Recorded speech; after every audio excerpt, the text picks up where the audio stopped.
அப்பா என்ன யோசிச்சுட்டு இருக்கீங்க? இல்ல யோசனை எல்லாம் ஒண்ணும் இல்ல, கவலையில மூழ்கி இருந்தேன்.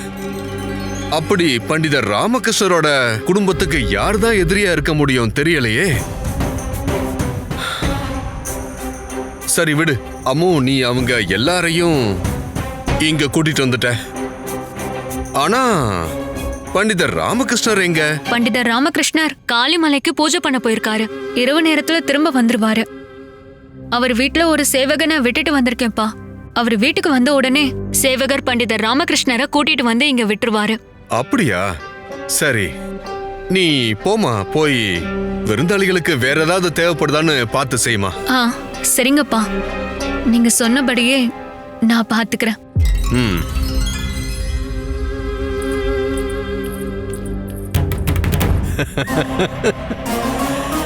இரையே தானா தேடி வரும்போது வேட்டைக்காரன் வேட்டையாட காட்டுக்கு எதுக்காக போகணும்?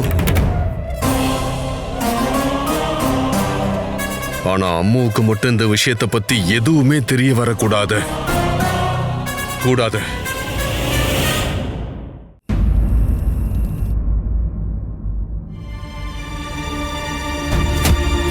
உங்களை நீங்களே பெரிய புத்திசாலின்னு சொல்லிக்கிறீங்க. இன்னைக்கு உங்க புத்திசாலித்தனம் எங்க போச்சு? ரெண்டு கையாலையும் தள்ளி விடுங்க. வித்வான்ல இருந்து வினோதமானவர் ஆகிட்டு இருக்கீங்க. அப்படின்னா நீதான் பாஸ்கர், அப்புறம் நீதான் பண்டித ராமகிருஷ்ண ஐயாவா? சாரதாமா, உங்களுக்கு ஞாபகம் இருக்கா நான் அப்பாவோட விஷயத்துல ஏன் விஜயநகரத்துல சுத்திக்கிட்டு இருந்தேன்? நான் இங்க, இது கைகாலவுடைய மாளிகை. இது ஏன் அப்பாவோட கட்டளை. மகாராஜாவோட முக்கிய ஆலோசகரும் அவரோட மொத்த குடும்பமும் எங்க கூட எங்களோட மாளிகையில வசிக்க போறீங்க. நான் எப்படி கைகாலாவுடைய மாளிகைக்கு வர சம்மதிச்சேன்னு தெரியலையே. எனக்கு என்ன நடந்துகிட்டு இருக்குதுன்னே புரியலையே. என் மூளை ஏன் என் கட்டுப்பாட்டுல இல்ல? ஒருவேளை யாராவது என்கிட்ட ஏதாவது சூழ்ச்சி பண்ணிக்கிட்டு இருக்காங்களா? இங்க என்ன நடக்குதுன்னு நான் கண்டுபிடிச்சாகணும்.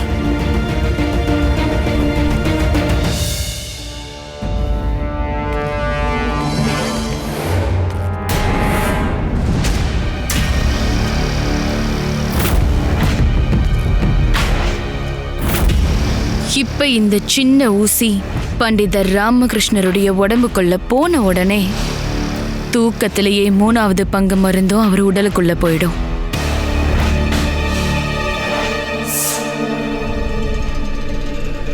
ஆனா எங்க அவரு? இன்னைக்கு நள்ளிரவுக்குள்ள மாளிகைக்கு வந்துருவாருன்னு சொன்னாங்களே.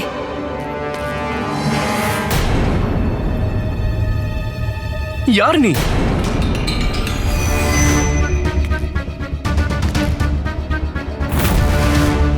இங்க எதுக்காக வந்திருக்க? உன் முகத்தை காட்டு. ஒளிஞ்சிருந்து தாக்குனதெல்லாம் இனி போதும். இன்னைக்கு இவரை நான் இங்க நிரந்தரமாவே தூங்க வச்சிடுறேன்.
அடக்கடவுளே, கையில பூஜை தட்டுக்கு பதிலா வாளா?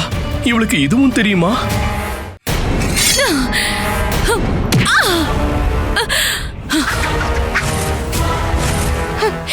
ஒண்ணும் ஆகல, நல்லா இருக்கல.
போச்சு. கண்ணை திறந்து பாருங்க.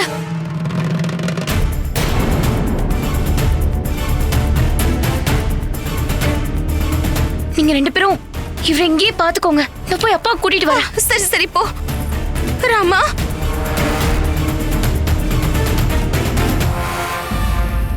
ஏழு, 8, 9, 10.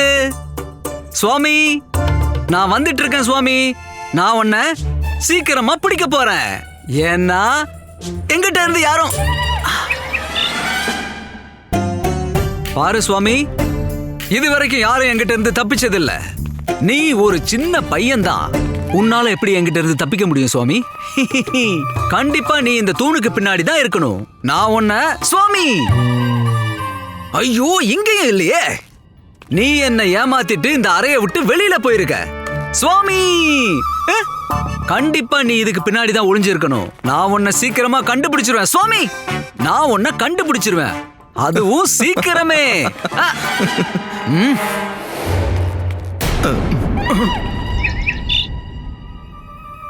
இவன் ஏன் இப்ப சிரிச்சிட்டு இருக்கான்?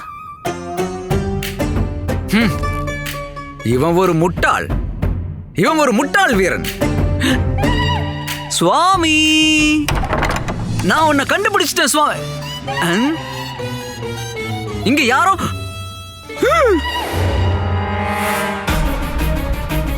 நீங்களா? மகாராணி, நீங்க காயம், எவ்வளவு பெரிய காயம். இது உங்களுக்கு எப்படி ஏற்பட்டது மகாராணி? சொல்லுங்க, எப்படி ஏற்பட்டது? மகாராஜா, அது என்னன்னா, நான் பழம் வெட்டிட்டு இருந்தேன். அப்பதான் இந்த காயம் ஏற்பட்டுடுச்சு. அதுக்கு வாய்ப்பே இல்ல.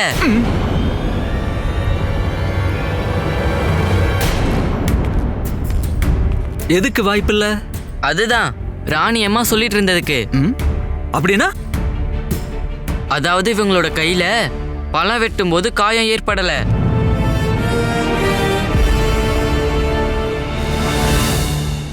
நீ சொல்ல வர்றதுக்கு என்ன அர்த்தம் சுவாமி? நான் சொல்ல வர்றதுக்கு அர்த்தம் என்னன்னா, நீங்க எப்பவும் உங்களுடைய கத்திய உங்க வலது கையில தான் பிடிப்பீங்க.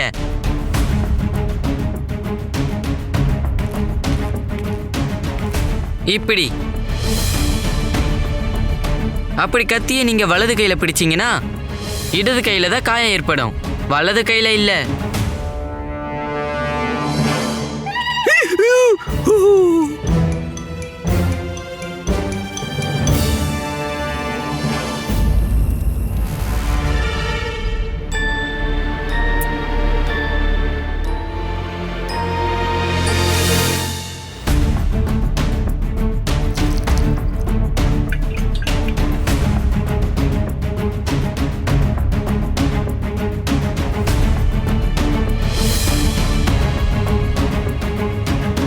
நான் பயந்ததா நடந்திருக்கு. பண்டிதர் ராமகிருஷ்ணரோட உடலுக்குள்ள மூளையை வேகப்படுத்துற மருந்து அதிக அளவுல கலந்திருக்கு.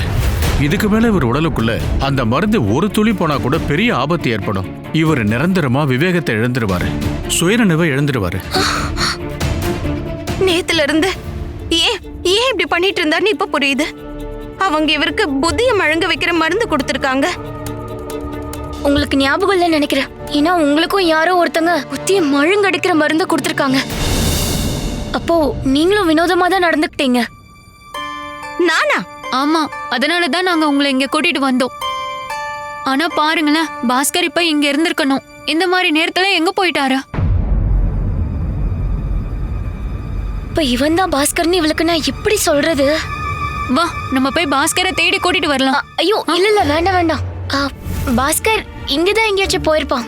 அவனே வந்துருவான். அட, அது எப்படி வருவா? வரதா இருந்தா இந்நேரம் வந்திருக்கணும். ஆனா இன்னும் வரலல்ல. அப்புறம் அவங்க அப்பா மேல எவ்வளவு பயங்கர தாக்குதல் நடந்திருக்கு பாரு. இப்ப அவர் இங்க இருந்தாகணும்.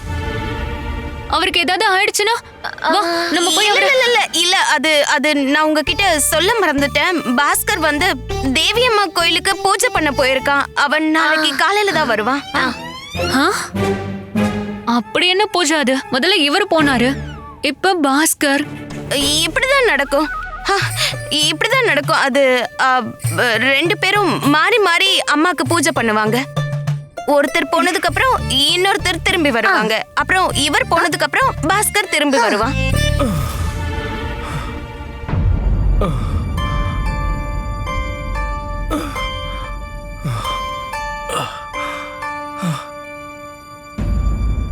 இது சரியே இல்ல, இது சரியே இல்ல. முழு கேள்விக்கும் பதில் சொல்லாமலேயே கிருஷ்ணர் போயிட்டாரு. ஆமா, எந்த கிருஷ்ணர்? அட, எந்த கிருஷ்ணரா? கடவுள் கிருஷ்ணர் தான்.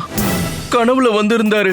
கடந்த 2 நாளா என் மூளை ஏன் வேலை செய்ய மாட்டேங்குதுன்னு நான் அவர்கிட்ட கேட்டேன். அவர் அதுக்கான பதில சொல்லதான் இருந்தாரு. ஆனா அதுக்குள்ளேயே நான் கண்ணை திறந்துட்டேன். இல்ல, நான் கடவுளை சந்திச்சாகணுமே. நான் கடவுளை சந்திச்சாகணும். கடவுளை வர சொல்லுங்க. ஐயோ, கடவுளை வர சொல்லுங்க. நான் கடவுளை சந்திக்கணும்.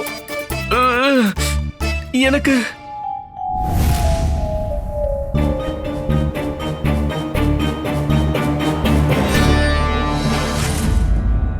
இப்ப சொல்லுங்க மகாராணி, சுவாமியோட கேள்விக்கு உங்ககிட்ட பதில் இருக்கா?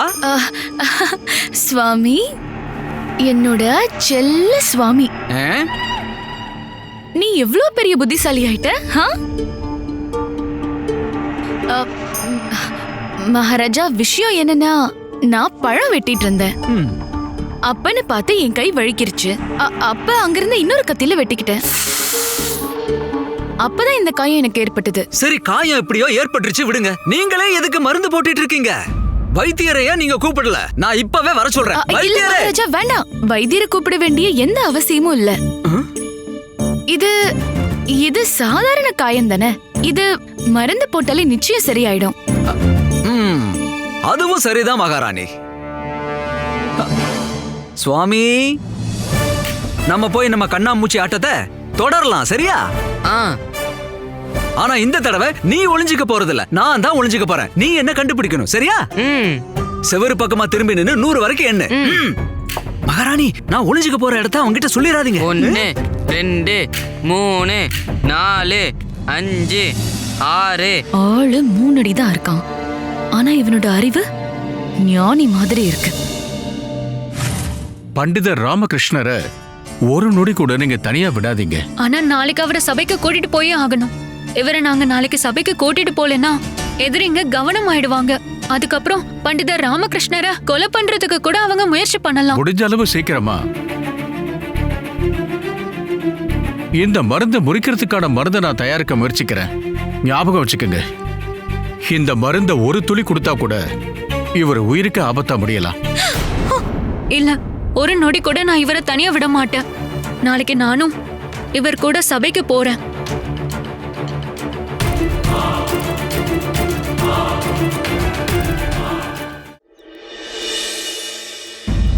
இன்றைக்கான சபையை ஆரம்பிக்கலாம்.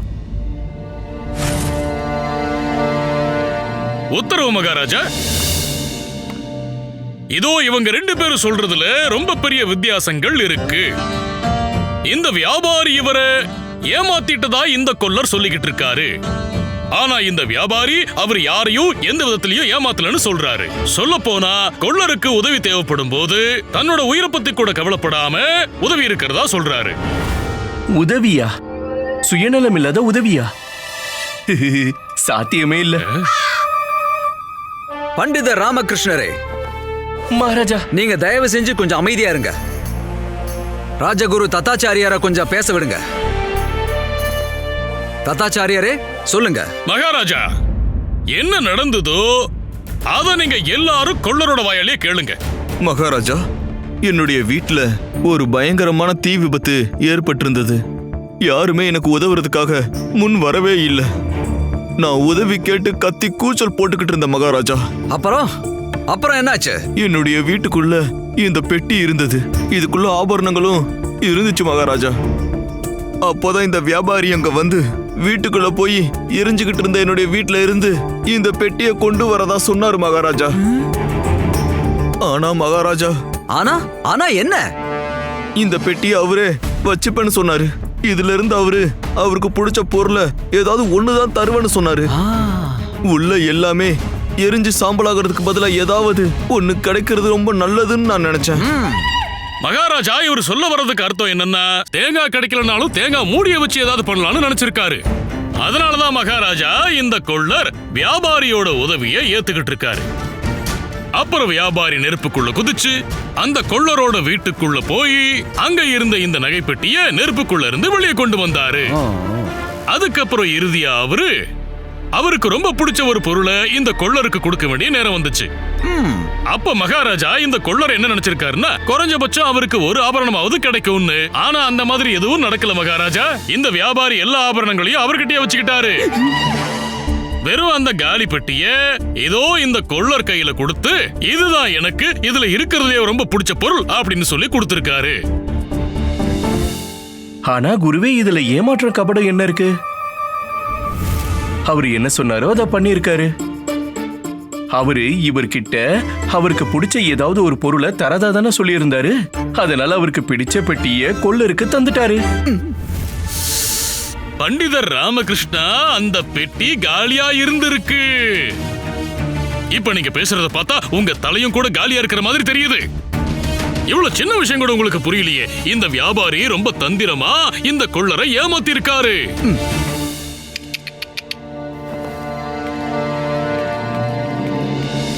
இந்த வியாபாரி ஒரு அப்பாவி குருவே. அந்த நகைகள் எல்லாம் இவரே வச்சுக்கிட்டு அவருக்கு பிடிச்ச பெட்டியை அந்த கொள்ளருக்கு தந்துட்டாரு. நீங்களே சொல்லுங்க, யாராவது அவங்களுக்கு பிடிச்ச பொருளை மத்தவங்களுக்கு தருவாங்களா என்ன? என்ன கேட்டீங்கன்னா, இவர் அந்த நகையெல்லாம் கொள்ளர்கிட்ட கொடுத்துட்டு அவருக்கு ரொம்ப பிடிச்ச பெட்டியை திரும்ப வாங்கிக்கணும். அங்க நீங்க 2 பேர் மட்டும் தனியா என்ன பேசிட்டு இருக்கீங்க? என்னன்னு எனக்கு சொல்லுங்க.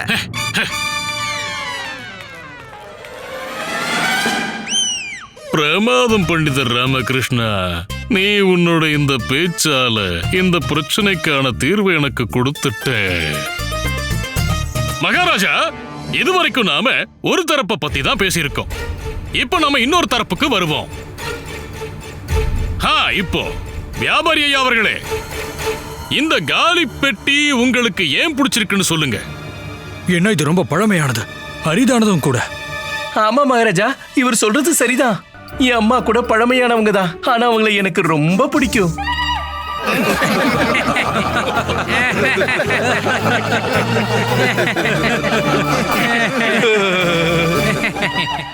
நீங்க இங்க ஆலோசகரை வச்சிருக்கீங்களா இல்ல வேடிக்கை காட்டுறவரை வச்சிருக்கீங்களா? மகாராஜா, என்னோட பார்வையில இது நியாயமா தெரியல. வேற ஒரு கிராமத்திலிருந்து வந்த ஒரு அப்பாவியான, நேர்மையான, நல்லவரான இந்த வியாபாரிக்கு அநியாயம் நடந்திருக்கு மகாராஜா. நீங்க எப்படின்னு யோசிக்கிறீங்க தானே மகாராஜா? அது இப்படித்தான். ஏன்னா இவருக்கு ரொம்ப பிடிச்ச பொருளே அந்த காலி பெட்டி தானே. அதை இவரு கொள்ளர்கிட்ட கொடுத்துட்டாரு. அப்புறம் அந்த ஆபரணங்கள் எல்லாம், அதாவது இவருக்கு பிடிக்காத பொருட்கள், அதெல்லாம் பாவம் இவர்கிட்டயே வச்சுக்க வேண்டியதா போச்சு. ஆனா உண்மை என்னன்னா மகாராஜா, இவர் தான் அந்த நெருப்புக்குள்ள குதிச்சு இவரோட உயிரை பணைய வச்சு இவருக்கு மிகவும் பிடித்த பொருளான அந்த பெட்டியை வெளியே கொண்டு வந்திருக்காரு. அதனால மகாராஜா, எது நியாயமா இருக்கும்னா, இந்த கொள்ளர் அந்த காலி பெட்டிய இந்த வியாபாரி கிட்ட கொடுத்துறணும். அப்புறம் வியாபாரி அந்த ஆபரணங்களை கொள்ளர்கிட்ட கொடுத்துறணும். ஆனா இல்ல இல்ல இல்ல இல்ல, கவலைப்படாதீங்க. இன்னைக்கு உங்களுக்கு கண்டிப்பா நியாயம் கிடைக்கும். அட, எல்லா ஆபரணங்களையும் எப்படி இவர்கிட்ட கொடுக்க முடியும்? ஒத்துக்கோ நண்பா, அடம் பிடிக்காத. உனக்கு பிடிச்ச பொருளை வாங்கிக்கோ. அட, எப்படி ஒத்துக்காம போவாரு? நான் இவரை ஒத்துக்க வைப்பேன். இந்தா, இத நீ வச்சுக்கோ, அப்புறம் இத நீ புடி. இந்தா. நான் இந்த ஆபரணங்களை தரமாட்டேன். இல்ல, இது என்னோடது. இல்ல, இது என்னோடது. இல்ல, இது என்னோடது. என்னோட ஆபரணங்கள். இல்ல, இது என்னோடது. இல்ல, என்னோடது. இல்ல, இது என்னோடது. என்னோடது சொல்றேன்.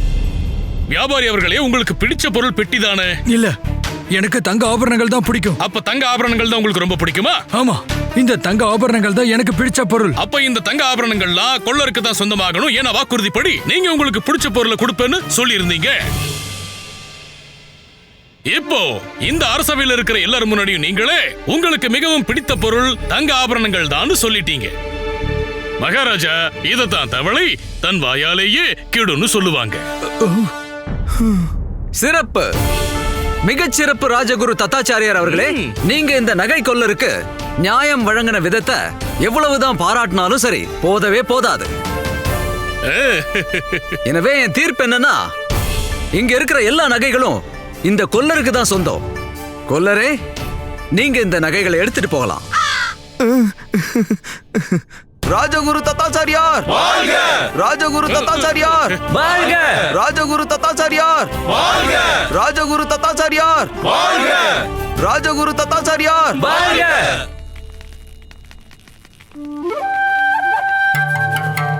மகாராஜா, ராஜகுரு தத்தாச்சாரியார் நம்ம அரசவையோட ஒரு அரிதான ரத்தினம்.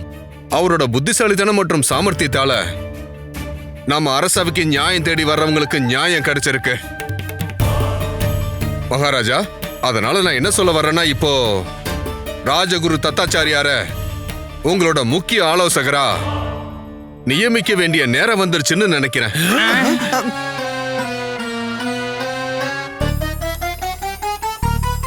முக்கிய ஆலோசகரா?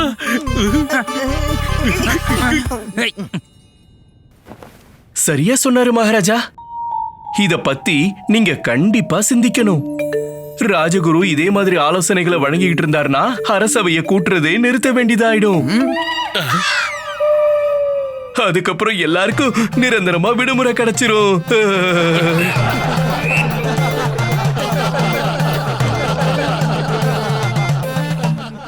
பண்டிதர் ராமகிருஷ்ணர் அவர்களே, மகாராஜா, ஒரு விஷயத்தை சொல்றதுக்கு முன்னாடி நல்லா யோசிச்சு பார்த்துட்டு சொல்லுங்க. இப்ப நீங்க இந்த சபையில இருந்து கிளம்பலாம். மற்றும் இன்றைய சபை இதோட முடிவடையுது.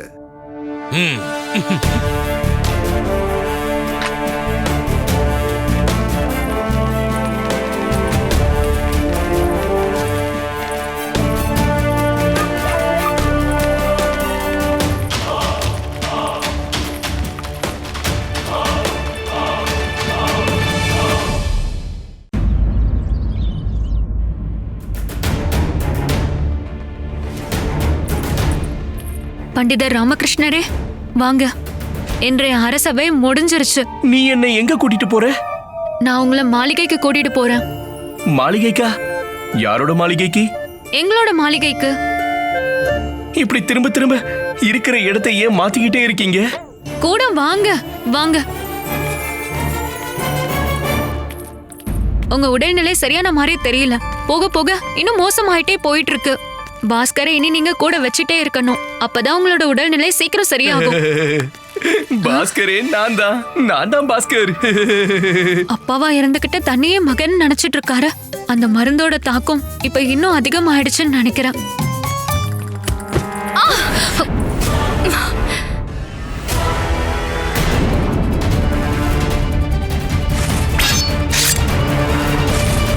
மகாராணி, எப்படி அடிபட்டுச்சு உங்களுக்கு?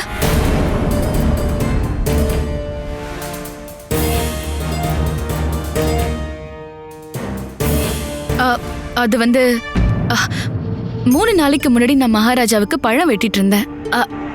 அப்பதான் இது ஏற்பட்டது. வெறும் சாதாரண காயம்தான், சீக்கிரம் சரியாயிடும். 3 நாளைக்கு முன்னாடி ஏற்பட்ட காயமா? ஆனா இந்த காயத்தை பார்த்து நான் என்னென்னவோ நினைக்க ஆரம்பிச்சிட்டேன். மகாராணி அவர்களே, காயத்துல இருந்து இன்னும் ரத்தம் வந்துட்டு இருக்கு. நீங்க உடனே மருந்து போடுங்க. நானே போட்டுக்கிறேன். இந்த காயம் ஒன்றும் அவ்வளோ ஆழம் கிடையாது, வெறும் சின்ன காயம்தான்.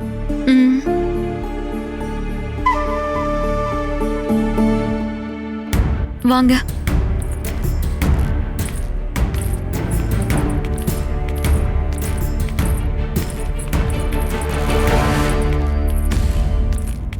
ஒரு நிமிஷம். அட, ரதம் ஓட்டுறவர் எங்க போனாரு? ரதமும் இங்கதான் இருந்துச்சு. இப்ப எங்க போச்சு? பண்டிதர் ராமகிருஷ்ணரே, நீங்க இங்கே இருங்க. நான் போய் என்னன்னு பார்த்துட்டு வந்துடுறேன்.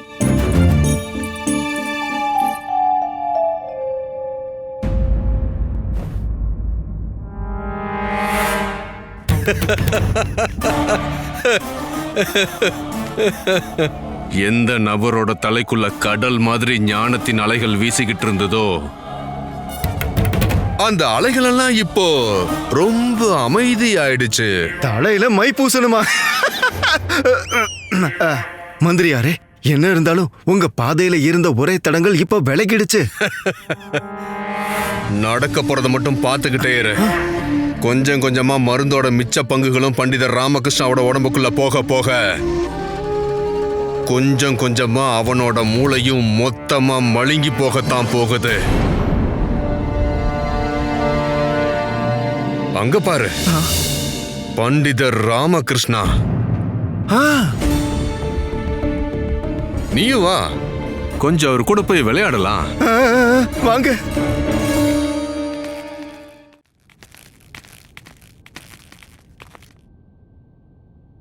அட, பண்டிதர் ராமகிருஷ்ணா நீங்களா? உங்ககிட்ட நான் ஒரு விஷயம் கேட்கணுமே. கேளுங்க. அட, இப்பெல்லாம் உங்களுடைய மூளைக்கு என்னதான் ஆச்சு?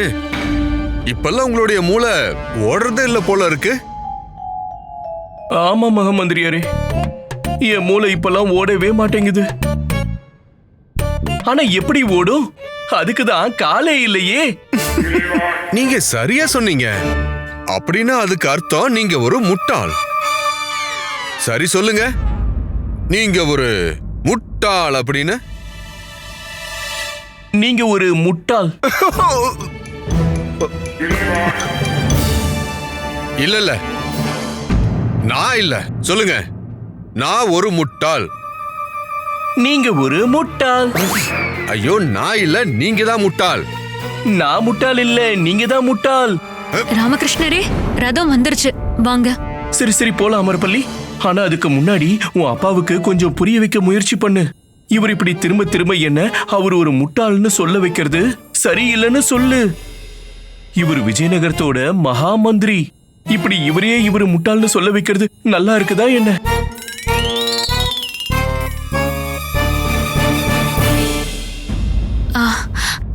அப்பா, உங்ககிட்ட ஒரு விஷயத்த சொல்ல மறந்தே போயிட்டேன். நேத்து ராத்திரி பண்டிதர் ராமகிருஷ்ண ஐயாவை கொல்ல யாரோ முயற்சி பண்ணாங்க. என்ன? நம்மளோட மாளிகையில தாக்குதலா? ஆமாப்பா, அது யாரோ ஒரு பெண் தான். அவங்களோட முகத்தை துணியால அவங்க மூடி இருந்தாங்க. அவங்க கையில ஒரு வாள் வேற இருந்துச்சு. ஆனா நீ அந்த பொண்ணை பத்தி இவர்கிட்ட ஏன் சொல்லிக்கிட்டு இருக்க? இவருக்கு தான் அது முன்னாடியே தெரியுமே. ஆமா, அந்த தாக்குதலை பண்ண வச்சதே இவர் தானே.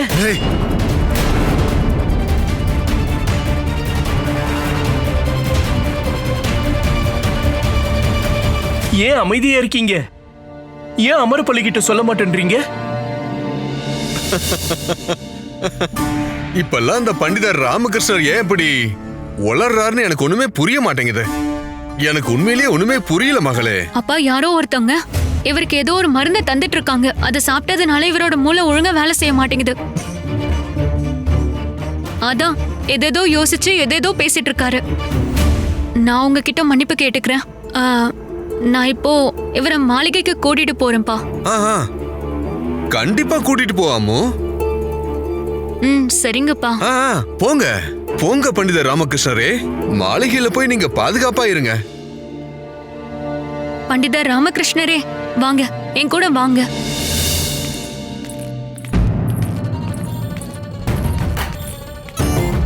சீக்கிரமே இவனுக்கு மிச்சம் இருக்கிற பங்கு மருந்தையும் கொடுத்தாகணும். அப்பதான் இவனோட மூளை முழுமையா வேலை செய்யறத நிறுத்தும் போல. இப்ப மிச்சம் இருக்கிற அந்த மருந்த இவனுக்கு எப்படி தரப்போறோங்கிறதா என்னோட கேள்வியே. 4வது பங்கு.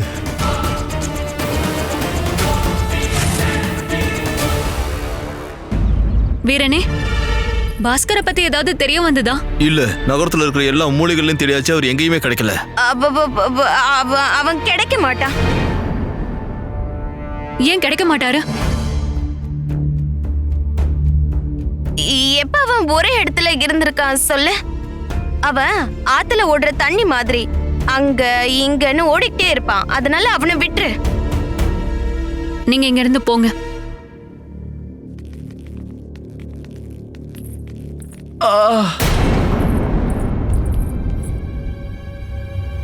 நீங்க நல்லா இருக்கீங்களா? தலை லேசா வலிக்குது, ஆனா முன்னாடியை விட பரவாயில்ல.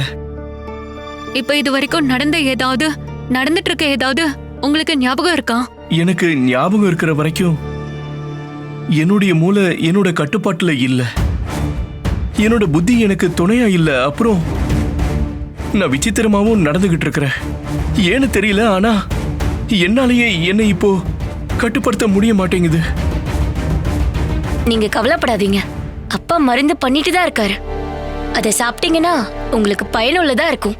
சீக்கிரமே குணமாயிடுவீங்க. அவன் நிச்சயம் குணமாயிடவே கூடாது. ஆக மாட்டான்.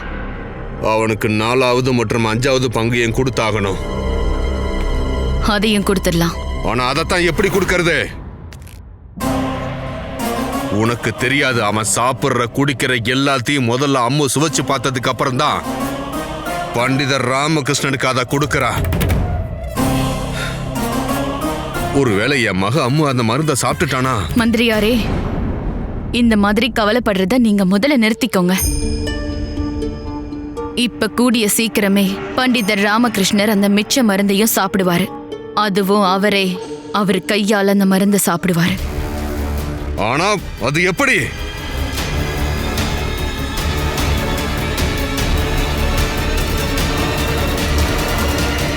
எனக்கு எல்லாமே தெரியும். உன்னால என்ன முட்டாளாக்க முடியாது. அன்னைக்கு என்கிட்ட இருந்து தப்பிக்கிறதுக்காக அன்னைக்கு நீ எனக்கு தப்பா கணிதத்தை சொல்லி கொடுத்த, சரிதானே? இல்ல சுவாமி, நான் என்ன சொல்ல வரேன்னா, நான் தான் முட்டாள் இல்லைன்னு உன்கிட்ட சொன்னேன்ல. நான் அவ்வளவு சுலபமால உன்னை விட்டுட மாட்டேன், புரிஞ்சுக்கோ. இன்னைக்கு நீ எனக்கு சொல்லி தந்தே ஆகணும். இல்லைன்னா நான் சாப்பிடவே மாட்டேன், அவ்வளவுதான். ஐயோ இல்ல அப்படிலாம் பண்ணாத. சரி கேளு, என்ன கேள்வி கேட்கணும்?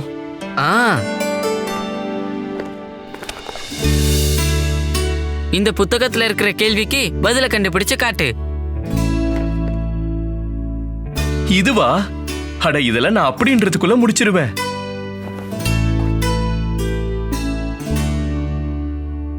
இங்க மை எதுவும் இல்லையா?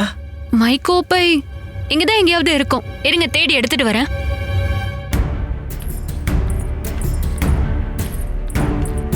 மை கோப்பை இங்கதான் எங்கேயோ இருந்துச்சு. எங்க போச்சு? எப்படி கிடைக்கும்? நான் தான் எல்லா மை கோப்பையையும் ஒளிச்சு வச்சுட்டனே. இப்ப பாருங்க, சுவாமி அவன்கிட்ட. அட, நான் மறந்தே போயிட்டேன். என்கிட்டயே மை கோப்பை இருக்கு.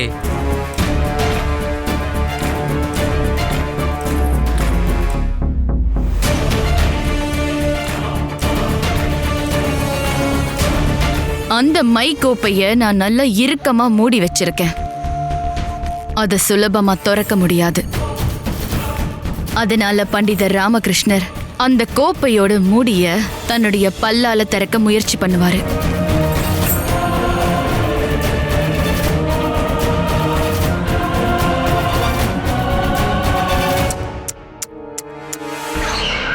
ஆனா பாவம் பண்டிதர் ராமகிருஷ்ணருக்கு அது தெரியாது. அதாவது அந்த மை கோப்பையோட மூடியில தான் மூளைய பாதிக்கக்கூடிய 4வது பங்கையும் கலந்து வச்சிருக்கேன். அது நேரா அவனுடைய உடலுக்குள்ள போயிடும்.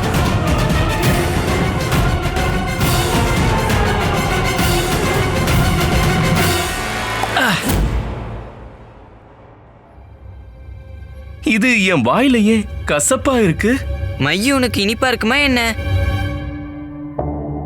உனக்கு இது கூட தெரியலையா?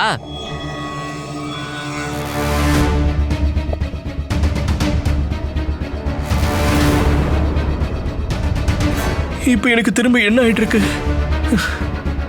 எனக்கு ஏன் தலை சுத்தல் வந்துகிட்டு இருக்கு?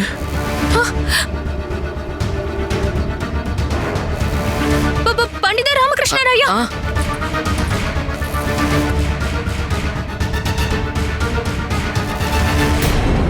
இப்ப அந்த மருந்தோட 5வது பங்கை கொடுக்க வேண்டியது மட்டும்தான் பாக்கி. அதுக்கப்புறம் பண்டிதர் ராமகிருஷ்ணருடைய மூளை முழுசா வேலை செய்யறத நிறுத்திடும். பண்டிதர் ராமகிருஷ்ணரே, என்னாச்சு? கண்ணை திறந்து பாருங்க. ராமகிருஷ்ணரே, இவருக்கு திரும்ப என்னாச்சு? ராமா, ஒரு விஷயம் எனக்கு புரிய மாட்டேங்குது. புத்திய மழுங்க வைக்கிற மருந்து இவருக்கு கொடுக்கவே இல்லைன்னா இவரு இப்ப எப்படி மயங்கி விழுந்தாரு?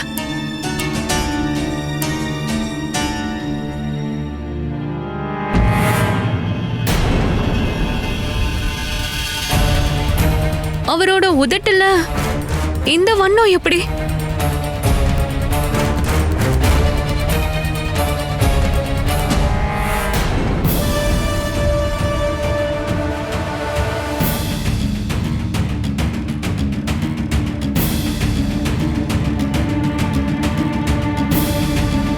இங்க பாருங்களா, இந்த கோப்பையோட மூடியில ராமாயாக்கு தந்த அதே மருந்து கலந்திருக்கு. அப்படின்னா இதுக்கு அர்த்தம் திரும்ப ராமகிருஷ்ண ஐயாக்கு மருந்து தந்திருக்காங்க.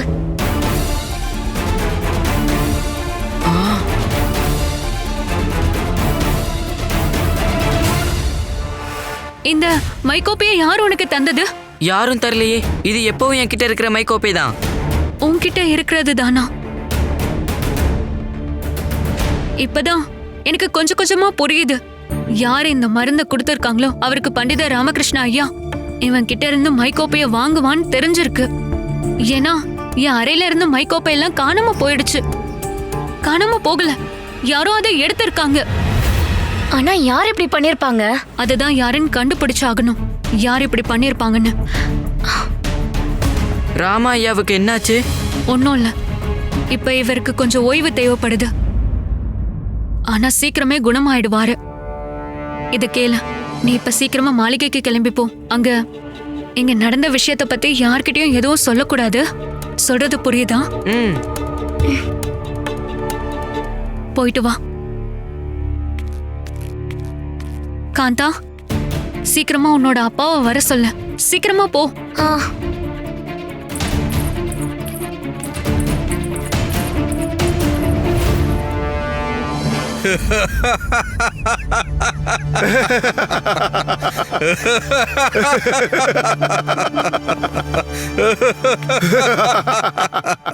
ஒரு பாம்பு எவ்வளவுதான் முயற்சி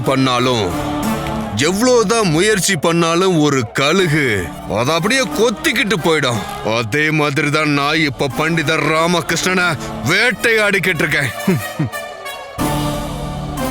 ஒரு வழியா அந்த மருந்தோட 4வது பங்கு அவனோட உடம்புக்குள்ள போயிடுச்சு. மந்திரியார் அவர்களே, இப்ப 4வது பங்கு அந்த பண்டிதரோட உடம்புக்குள்ள முழுசா போயிடுச்சு.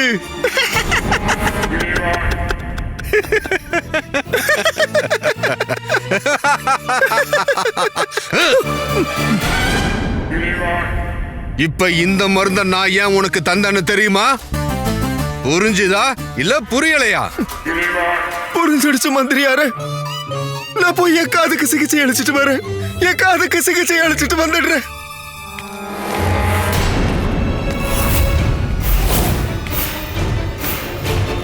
வாழ்த்துக்கள் மந்திரியார் அவர்களே, வாழ்த்துக்கள். இல்ல, நீ எந்த வாழ்த்து எனக்கு சொல்லவும் வேண்டாம். உங்ககிட்ட இருந்து எந்த வாழ்த்தையும் நான் ஏத்துக்கவும் மாட்டேன். அந்த பண்டிதர் ராமகிருஷ்ணனுடைய மூளை முழுமையா வேலை செய்யறத நிறுத்துற வரைக்கும், அவனோட மூளை யோசிக்கிறதையும் சிந்திக்கிறதையும் செயல்படுறதையும் நிறுத்துற வரைக்கும் நான் அதை ஏத்துக்கவே மாட்டேன். மந்திரியார் அவர்களே, சீக்கிரமே அந்த நாள் வரப்போகுது. இப்ப இன்னும் அந்த கடைசி மருந்து மட்டும்தான் பாக்கி. மிச்சம் இருக்குல்ல, அதை இன்னும் கொடுக்கல. இன்னொரு விஷயத்த சொல்லு. இப்ப இந்த 5வது பங்கு மருந்தையும் அவனை சாப்பிட வைக்கவோ குடிக்க வைக்கவோ உங்ககிட்ட ஏதாவது வழி இருக்கா? இல்ல மந்திரியார் அவர்களே. ஆனா என்கிட்ட இருக்கு. ஆனா அதுக்கு பண்டிதர் ராமகிருஷ்ணன் சபைக்கு வந்தாகணும். நாளைக்கு எந்த ஒரு சூழ்நிலையிலையும் பண்டிதர் ராமகிருஷ்ணனை சபையிலேயே இருக்க வைக்கிற மாதிரி ஏதாவது ஒரு வழியை கண்டுபிடிச்சாகணும்.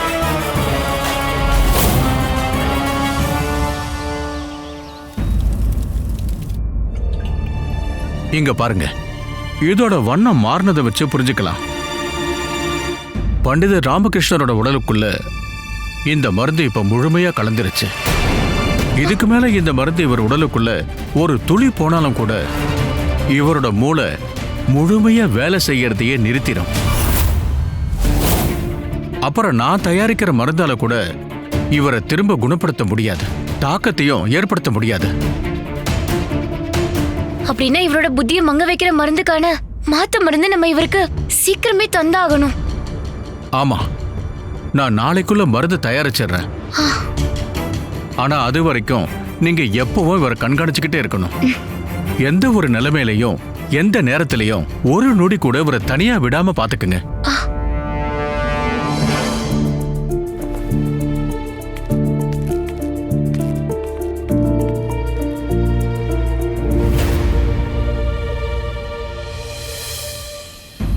வெக்கம் கெட்டவன், கூச்சம் இல்லாதவன், இதயம் இல்லாதவன், கொஞ்சம் கூட பொறுப்பே இல்லாதவன். அட என்னாச்சு? நீ இதெல்லாம் ஏன் சொல்லிட்டு இருக்க? அவன் நம்ம முன்னாடி இல்ல, இருந்திருந்தா நேராவே சொல்லிருப்பேன். ஐயோ, யாரு முன்னாடி இல்ல? அவன்தான் பாஸ்கர், வேற யாரு? எப்போ ஒரு மகன் கூடவே இருந்து வழிய போக்கணுமோ அப்ப இவன் காணாம போயிருக்கான். அவனோட அப்பா இங்க நல்லா இருக்காரா இல்லையான்னு கூட பார்க்க வரல பாரு. ஐயோ இல்ல இல்ல அமரபலி, நீ நினைக்கிற மாதிரிலாம் இல்ல. பாஸ்கர் வந்து மதிய நேரத்துல வந்திருந்தான். என்ன பாஸ்கர் வந்தானா? பாஸ்கர் வந்துட்டு போயிருக்கான். எனக்கு தெரியவே இல்ல. அது ஏன்னா அவன் இங்க வந்திருந்தப்போ நீ உள்ள குளிக்க போயிருந்த இல்லையா? அவனோட அப்பாவை இந்த நிலைமையில அவன் பார்த்து அவன் ரொம்ப கவலைப்பட்டான். அவன் ரொம்ப அழுதுட்டு இருந்தான். அப்புறம் நேரா கருப்பு மலையில இருக்க கோயிலுக்கு போயிட்டான். அட, கோவிலுக்கு ஏன்? ராமா ஐயா குணமாகணும்னு பூஜை பண்றதுக்காக.